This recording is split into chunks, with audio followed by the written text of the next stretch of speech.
It all started on a quiet Friday evening. One of those nights so still and uneventful that you can almost sense something wrong simmering just beneath the surface. I was on the couch, half watching a movie flicker across the screen, the only other light coming from my phone resting in my hand.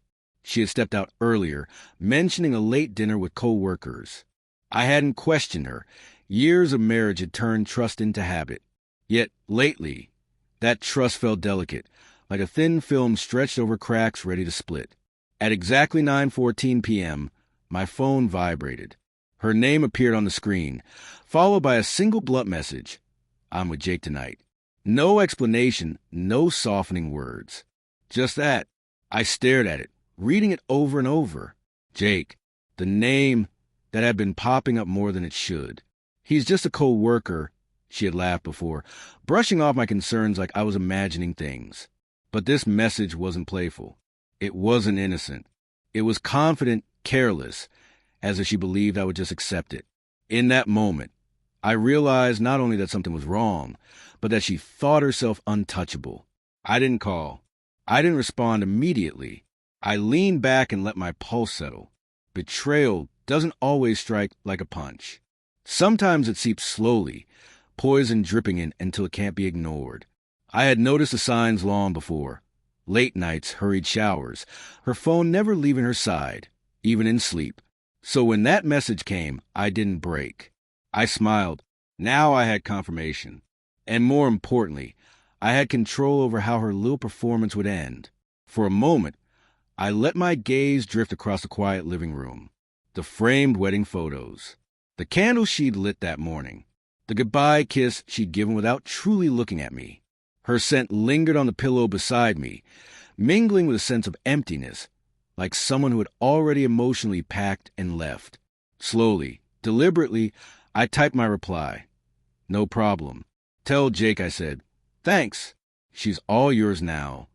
I pressed send and set the phone aside. I didn't need to see her reaction to know exactly what would happen next. I knew her.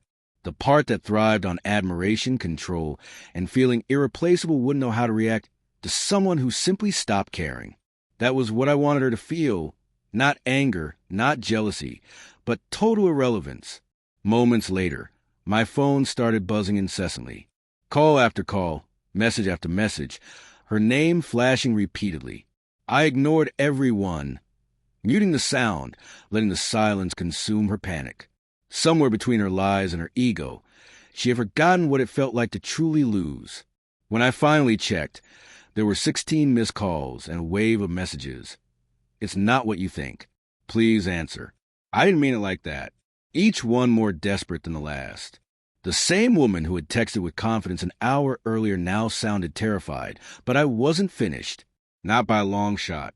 I opened our shared banking app and quietly transferred half of our joint savings into my personal account. Money I had protected for years, just in case forever, turned into temporary. Then I walked into the bedroom and began folding her clothes carefully into boxes. No yelling, no destruction, just calm, methodical silence. The same silence she had left me to drown in for months. When I finished, I placed her wedding ring on top of the boxes, the one she had stopped wearing on weekends. An hour later, her car screeched into the driveway. The door slammed open. "Please," she gasped, rushing toward me, eyes wide, hair messy, still in the same outfit she had left in. "It's not like that. It's really not." Her words died the instant she saw the boxes, the ring, and my stillness. I looked at her calmly. "I know. That's the problem. It is exactly like that." Her voice cracked as she reached for my hand, but I stepped away. "Jake means nothing," she cried.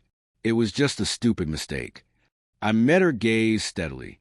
"No, a mistake is tripping on a step. This was a choice."